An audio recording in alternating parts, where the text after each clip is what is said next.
Does your grandfather own one of the forgotten $60 billion worth of watches in the US? Zenith Daytona goes gold. Hamilton released a FarCry 6 watch based on a video game. And G-Shock gets a little bit drunk with the limited editions. Welcome back to Casual Watch Talk. You're joined by Sam and Kris.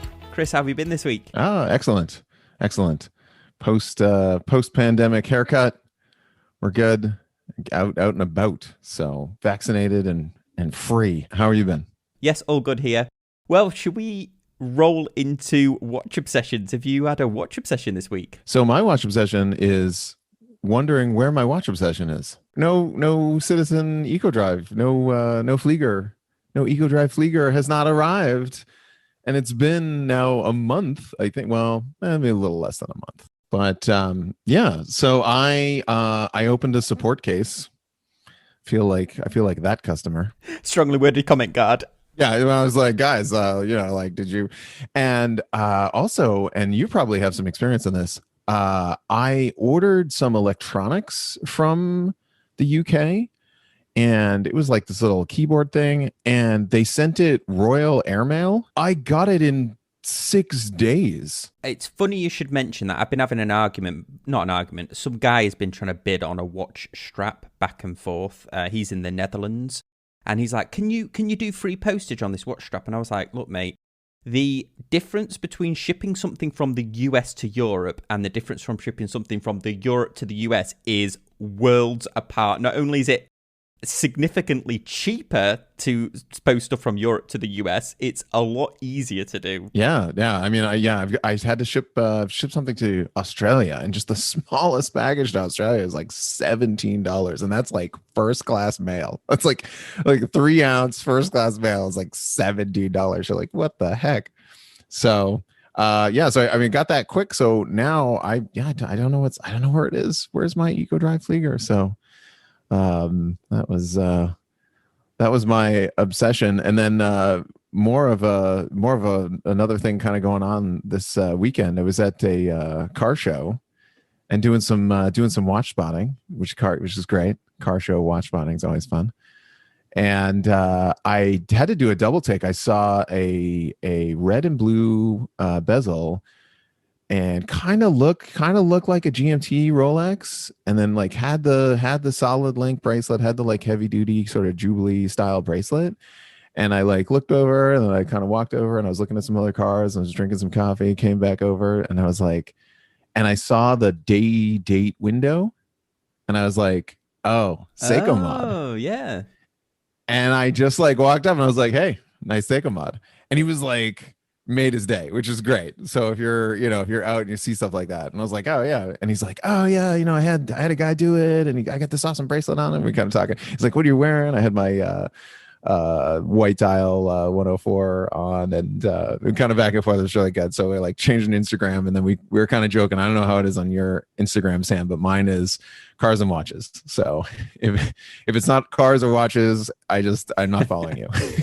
Well, my watch obsession is one that I own. Well, first of all, I've been Christopher Ward sent me the C65 Sealander, the Auto. I didn't talk about it last week because last week we interviewed Justin from the Rolex AD. But getting to see one of these in person it's awesome. They've really done an amazing job of this. So I've been obsessed with this one. And then also my X33, I might be able to pick it up tomorrow. So they've fixed it. Oh, okay. New module, you think? No, I think it was just the alarm portion of it, the backplate alarm. If anybody's not familiar, I owned an Omega X33 for all of 2 days. Yeah, it was like one static picture of it on here. I don't even think you had it wearing it. I haven't seen you wear it. No, I didn't do a single video of it. I bought it from the guys over at Orlando Watch Company. I know they watch this, so thanks for watching. And I took it back to them. They warranty everything for 12 months, even though it was pre-owned. So they've been looking after it for me. And they had a real problem getting the parts quickly, I should say, which, if anybody's got those vintage quartz Omegas, definitely check with your... I don't know whether Omega themselves would have done it any quicker, but I get the impression that the parts are either hard to source or maybe just because of COVID and everything. So, yeah, so that's been my watch obsession, the X33 and the Christopher Ward. we can't do Rolex update anymore because... Right. Yeah, I know. You got it. So it was kind of a double, it was not only the surprise wristwatch check, but and that great interview with Justin. Yeah, we got some good comments on that. I really enjoyed that, Kris. What did you think? Yeah, I thought it was good. And it was, it recalibrated my sort of stance on why this is, why this is the way things are, the empty Rolex booth, stuff like that. So answered some really sort of good questions. And I think the big takeaway for both of us was the weird stuff that happens is more the weird stuff that we make up to explain what is happening and has nothing to do with what's actually happening. The cupboards are bare. Well, that's because we don't get them, and when we get them, we sell them immediately. So sorry, instead of this like crazy conspiracy show, which is good to hear. You kind of get caught up in it. It's much like when you're watching this on YouTube and you watch things on Netflix, etc. You go and you watch one funky space show, and then you fall asleep to it, and you wake up, and it's like aliens and conspiracy theories, and you're like, how did my YouTube get full of this stuff? You're like, I don't want to watch any of this stuff. So I feel like we just kind of go down the rabbit hole. Yeah, it's like that. You remind me of that Coast to Coast AM that when I used to drive back from LAX in the middle of the night would be that the conspiracy theory radio. But it was interesting. I mean, there's definitely something going on with the Rolex supply, but Justin, who is an AD, I think he said it best where he said, we want to sell these watches. Because when I was in the store, there was several people that came in with a genuine interest in buying a Rolex there and then. Mm-hmm. Mm-hmm. Like he said, he's like, we want to sell the watches. If we had them, we would sell them to you, type of thing. So that was interesting. Yeah. And I think it's okay. I mean, I think every retailer has the right to sort of do this. And I think this happens with certain luxury goods, certain, especially like cars and things where, yes, we have the GT3 RS in stock, but we have already lined up someone to buy it. Like that, we wouldn't have ordered this if we did not have a buyer for this. And so if you walk off on the street and you're like, I want that Rolex Daytona, and they're like, that's great that you want that, but we have people that we've talked to, customers that have come in, and like this customer relationship stuff. So, some of that stuff is definitely true where if you want to get one of these, if you're looking and if you're in the Rolex land and you want to get one, it certainly doesn't hurt to start a relationship and, become a customer and et cetera of the dealer. Yeah. And have options, which is what I did. I had several options of things that I wanted. Yeah. Cool. Well, before we dive into the watch news for this week, let's do another thrilling episode of Hit or Miss.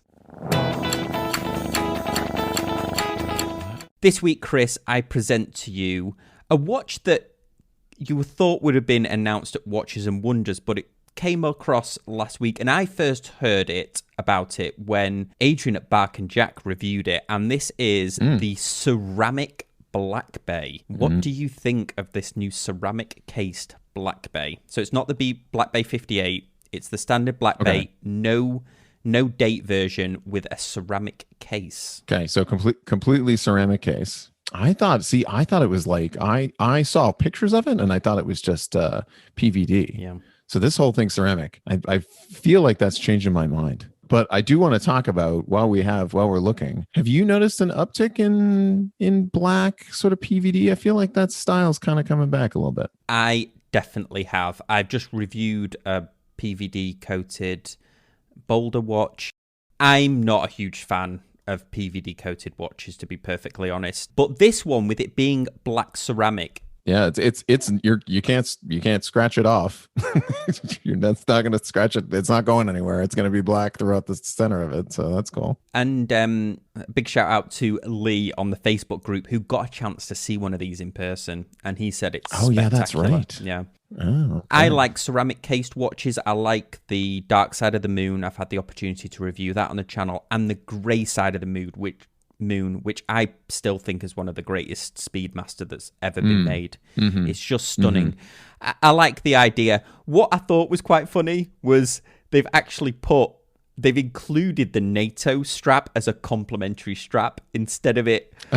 I mean, just having that. Yeah, hello Tudor. Like when I bought my Black Bay 58, that was the biggest disappointment, that they threw in a $20 NATO strap and then we're talking about as if it was the greatest thing that they'd ever invented. But yeah. All right, I think I'm ready to call it. So the next question though, is the price. So that retails 4,700. 4,725. And that's MSRP. Yep, in-house. I think this is a hit. I'm going to say hit. Yeah, I totally agree with you. I think this is a hit. If I had the money, I would be all over that Tudor chronograph for sure over this.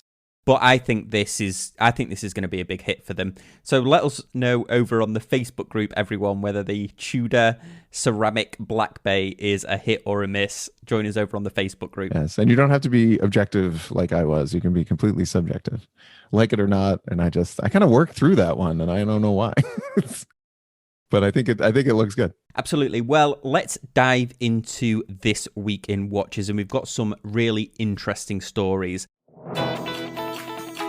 I think this first story was really interesting to me, and it's another one of those where it's got some statistics in it, and you have to kind of take them on face value, because how could you ever verify this? But Watch Pro did an article based on research that Watchfinder did, and they claim that there's forgotten watches worth 60 billion gathering dust in the United States. How did they come up with this? Well, how did they come up with this? The theory that they had, the hypothesis, was that there's luxury watches that people don't even know they have, either your grandfather or people who aren't really into watches that bought a luxury watch at one time, and because the market's gone crazy now, that those watches are worth more. So they basically did a survey of 26,000 people, and they found that 42% of those people had no idea what their watches could be worth.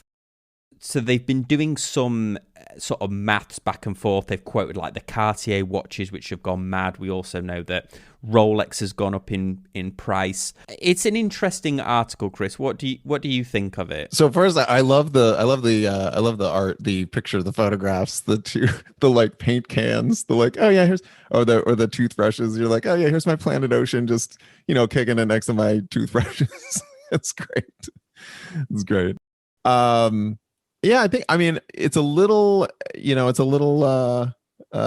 cash for gold, cats for gold. It's a little like, you could have hundreds of dollars in your jewelry box kind of thing. A little bit of that. So at least they tried to sort of get a handle on it. But I also wonder, like, is there any scientific, like, did they figure out, like, well, what people are wearing, like, versus what they're not, and like, maybe I'm sure there's many moms and dads out there that have a super nice watch that they got for a super nice occasion that's just kicking it in the drawer next to some socks. They didn't do that picture, did they? I actually totally agree with you. It's very funny that Watchfinder did it, because obviously they want to buy these watches. Right. It's like, 1 out of 100 people, suffers from restless leg syndrome, says the maker of the restless leg syndrome drug. Right. Yes, exactly. Do you have it felt, again, that's my cats for gold. Like, is it you might have hidden treasure. Like, it feels like a story, nightly news story. Like, you might have hidden treasure in your top drawer of your Yeah, I definitely believe that there is a lot of money out there that is left in drawers, especially people who maybe got awarded Rolexes as retirement gifts. I know I worked at a place where the top salespeople got Rolexes and you might, if you're not into watches, you might not care. Yeah. And it wouldn't, it completely could have passed you. So, I mean, if you're talking, like, let's say you have a 1980s Domino's Pizza Rolex. Yep. Okay. And at that time, they were expensive. They were luxury watches, but they weren't as, I don't think they were as valued secondary market as they are now. And so like I said, if you're not keyed into, and you're not a wristwatch guy, and you're not checking it, or girl, and you look and you're like, $80,000, what? Or whatever. I know these the Comex divers. If you were just, my grandfather was a diver and this was the dive watch that he had, I don't know much about it. It's like, well, you sat on probably 100,000. Right? But it was the same thing with. I think it must be the similar thing with coins. People must have super rare coins that they don't know. It feels like steel pennies, or like misprinted quarters and stuff like that. There was a story a while ago that was like, I don't know if it was actually a story, but it was like friends of friends. Somebody who was like, grandpa had a pocket watch, a Patek Philippe pocket watch, and they're like, it was pretty cool. It chimed out the time. That might be me that told you that. A friend of mine. That's right. Yeah, his friend at uni given him. And I said to him, you need to get that insured straight away. That is it. Right, exactly. That is priceless money right there. That's great. So definitely check your drawers. I also think this applies to those people that were early. I think this is the next market. Those people that were early in Silicon Valley, where they were making prototypes of Apple or prototype phones and things like that. Because some of those early Apple prototypes are going for hundreds of thousands of dollars. Yeah. I mean, I have a restored Mac SE, and they're too pricey on eBay now. I mean, I remember I could just pick up one for like $80. And now, like, a fully restored one, like $500-$600, and I don't, I mean, if you want one, really, but it's, but I had one and restored it, but I would not buy them. And like the original Lisa and some of those early Mac stuff. I had one of the original Cubes that I know I will live to regret selling. The original Cube ones that were only available for a certain thing, and also I think the Apple Mac Bose 25th anniversary limited edition one is, if you know anybody that's got one, I bet you that's going to be worth a fortune. Rolling on to our next story here, and the Zenith Daytona. If anybody's not familiar with this is the Chronomaster by Zenith. Did you say Zenith? Did you say Daytona? Did you do that on purpose? I did that on purpose. It's another shot in the eye to Rolex from Zenith, where they created the Zenith Daytona. It's a stunning looking watch, and they've now done it in rose gold, and it looks even better in rose gold. Yeah, if they put it on a rubber strap, there'd be there'd be lawsuits throrown around. Maybe. Oh, the Zenith Flex strap. Yes. Oh, yes. That's their patent. Primera Flex strap. But no. It's a stunning piece. It's absolutely stunning.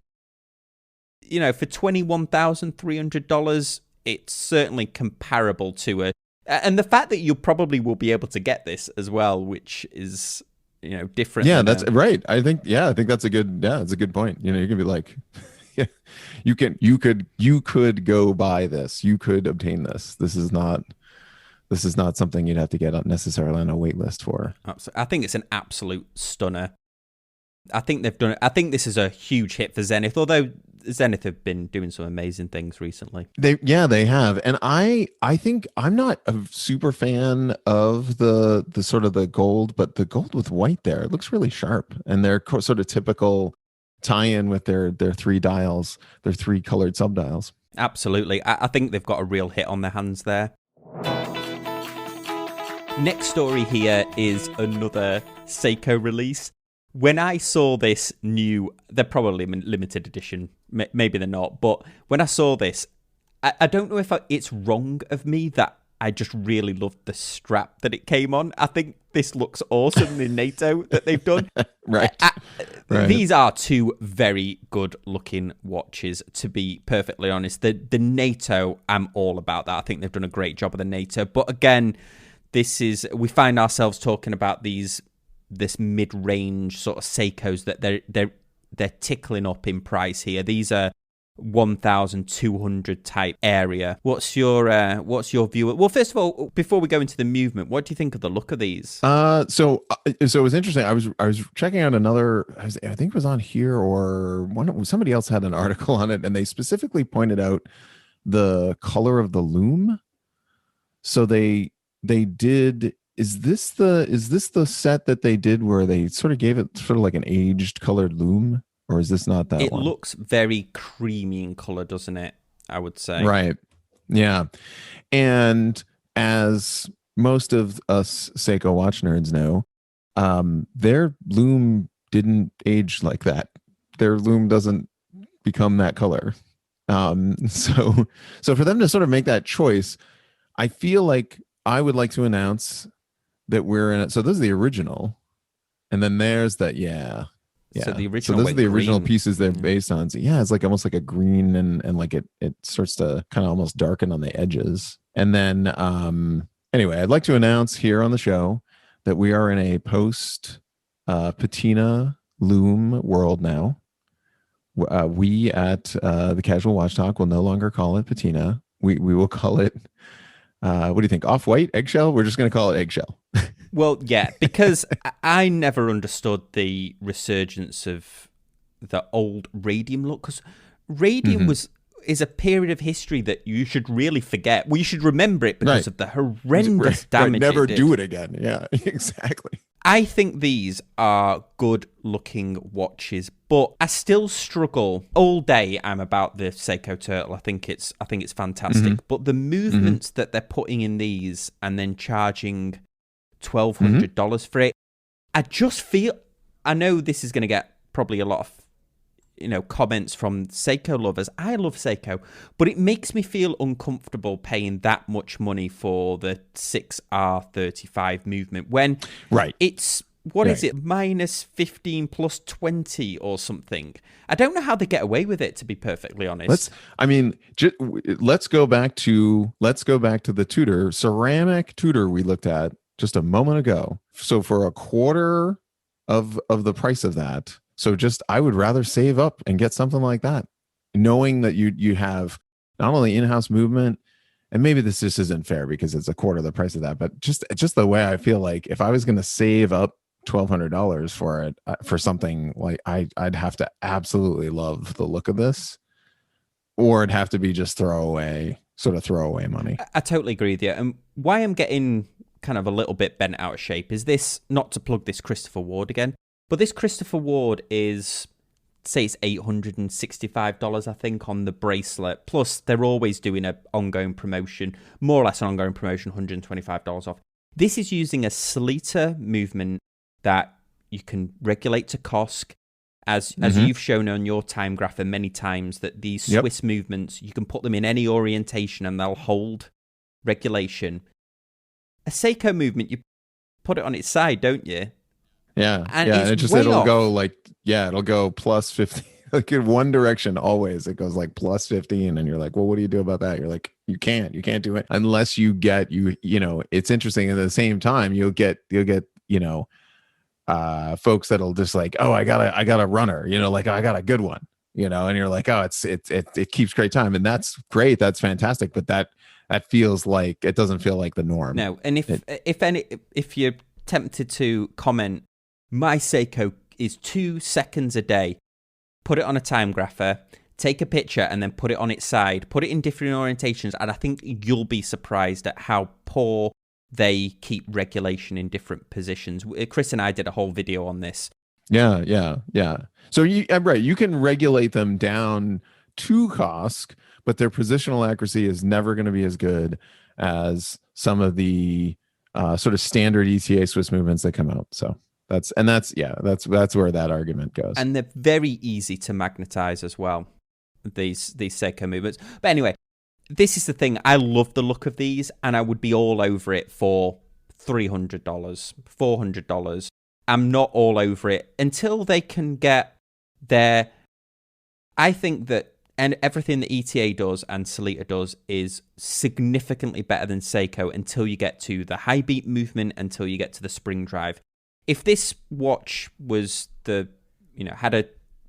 talked about this, a value spring drive in it, and it was $3,000, take my money. Yep. If this had a smooth second sweep spring drive in it, yeah, $3,200. Yep. Get the credit card out. So, well, it's that's a I think that's a miss, but I agree with you. If we were down in a regular like $400-500 land for this, it'd be a hit all day long. Maybe they're just not selling them to people like you and I. Yeah, exactly. They care little about what we think. But speaking of people who are very, very passionate about their hobby, and I am one of them, so don't get me started on this, but Hamilton are doing a tie-in with FarCry 6. If anybody's not familiar, FarCry is a first-person shooter game. Up until the last one, Far Cry 5, before that, I think it was the best first-person shooter you could buy. The games are absolutely fantastic. And Hamilton have done an exclusive designed watch in the game. So it's based on the titanium Hamilton khaki. There's not much that you can see from it, and I don't think they've alluded to it whether they will actually make this watch, but the character certainly has got a Hamilton in it, and I think it's one of the perks that you win at one time. I think this is cool. They've moved on from movies. What do you think, Chris? Oh yeah, no, I think it's great. It reminded me of another game. Have you played Tom Clancy's The Division? I have not. I played some of the early ones, the early Rainbow Six ones. Yeah, but The Division and The Division 2 had basically sort of a watch in the game. And I think a bunch of people like sort of clamored for a company to make it. So I think this is kind of an interesting tie-in to start, where it's already digitally in the game. I could definitely see Hamilton getting some new fans out of this. I think that's this sort of tactical. It's the sort of their target market, and they like showing the main character wearing the school wristwatch. Good for them for getting in there and pulling that off. Yeah, this actually reminds me of the watch that they made for Metal Gear Solid back in the day. Right. Oh, right. Yeah, very famous Casio that Snake had. I'm glad that they've done it. I'm a big video game nerd as well, but let us know in the comment section down below whether you think this is a tie-in, or whether you like this tie-in, or whether Hamilton should just stick to the movie tie-ins. Next story. I know I shouldn't make things all about myself, or what is it? The reporter shouldn't become the news. But next story is a couple of weeks ago, Kris and I were talking about the metal G-Shocks. So the DW 5600 range, or the 5600 range, there's multiple models under that. The metal version that Casio makes for $550. We alluded to the fact that I think that's expensive for what it is. So I kind of put my money where my mouth was, and I bought the Casio. This is the solar one, and I bought the metal case from AliExpress. So this is a solar G-Shock, cost me $100 off eBay, and then the case and bracelet cost me $54 from AliExpress. I love it. I think it's fantastic. I'm going to do a video on how you can do it yourself. But one thing that I hadn't thought of, and Rob on the Facebook group called me out on it a little bit, is I am not a fan of homage watches. I don't like them. I am not a fan of fake watches or super clones. And he said, and I actually agree with him, is that even though this is an aftermarket metal case, they have put G-Shock on it in the G-Shock font. So the question to you, Kris, is, and the question to the audience is, I'm viewing this as a mod that I've done to a Casio, but Rob was viewing it as a Casio that is partly fake. Yeah, like a fake bracelet, fake bezel. Yeah, because it's got the G. Now, if it didn't have it on it, says it. Yeah, if it was just blank, if it was like no, but also it has the telltale, like the G-Shock bracelets have the dots, the telltale little dots. So I mean, like that feels like their industrial design 100%. Like if you can't, like if you know G-Shock, you look at that and you're like, that's the strap. You're like, I know that, So there's no way that G-Shock would be able to do this, to trademark, to do a design patent on this bracelet, because it would be a minefield for them. But they definitely do own the copyright of G-Shock. Yeah. 100%. So it's an interesting whether that makes me a little bit hypocritical. I was viewing it as, it's like a Seiko watch that you mod with an aftermarket bezel that you might completely change the bezel insert, you might change the case on it. I kind of feel that way about the Seiko dials. So there are aftermarket, so they do, orange dials are sometimes hard to get a hold of. Blue dials are sometimes hard to get a hold of. And there's a bunch of divers that they're just printing Seiko on them. And they're just making Seiko dials, and the Seiko company is not making them, and they're this aftermarket dial, and it has like the weak loom on it, sort of thing. So, that's a tough one. It still feels like a mod because it's the outside case to me. Yeah, because it's definitely. But I definitely get his point. Yeah, because the G-Shocks are a module, aren't they? I mean, you can see the back. It's just, all I've done is taken the rubber bezel off and put the metal one over there, and then obviously it's got the metal bracelet. So the actual watch, the innards and everything are full Casio. It says Casio on it. They don't sell these on AliExpress as G-Shock bezels. They sell them as aftermarket bezels. In fact, they don't even show that it has G-Shock printed on it. They obscure this off. So, yeah, let us know in the comments section and over on the Facebook group what you think, because I totally called out a fake Seiko that I got, even though it had a Seiko movement in it. Now, I don't think this is anywhere near in the league of that, but it definitely is an interesting conversation. If you are thinking of doing this mod, I would highly recommend it, but I'm going to do a video because it seems like it's an easy mod to do, but it's actually not that easy. Well, there's certain things that you need to be aware of, but yeah, I thought that was quite interesting. Yeah, it's interesting. Yeah, and then I guess the final takeaway there is you're in for less, a lot less money than what you could get a full metal G-Shock for. Exactly. So this, with all I bought a bezel in error as well, so I'll call that out in the video. So I had to buy another bezel, so I probably put closer to 180 into it. But if you just had the standard G-Shock square one and you weren't bothered about the sole or anything, you can get those for $45, $46. You could get the metal. You could be in it for around about $100 for a full metal G-Shock. It's so comfortable. This bracelet, Chris, have you ever seen a bracelet where the pins in it are mini spring bars? Yes, on some of the on some of the deployant clasps, that's what they'll do. But I've not seen a whole bracelet that's built like that. These are very short, stubby spring bars in it, and it's the easiest bracelet I have ever changed in my life. And whoever this company is in China, if they can knock a bracelet out this and the actual bezel for $54, it's incredible. It's incredible the engineering that's gone into this. I've just been wearing nothing but this at the moment, really, which is weird because I wore this more than my new Rolex. But anyway.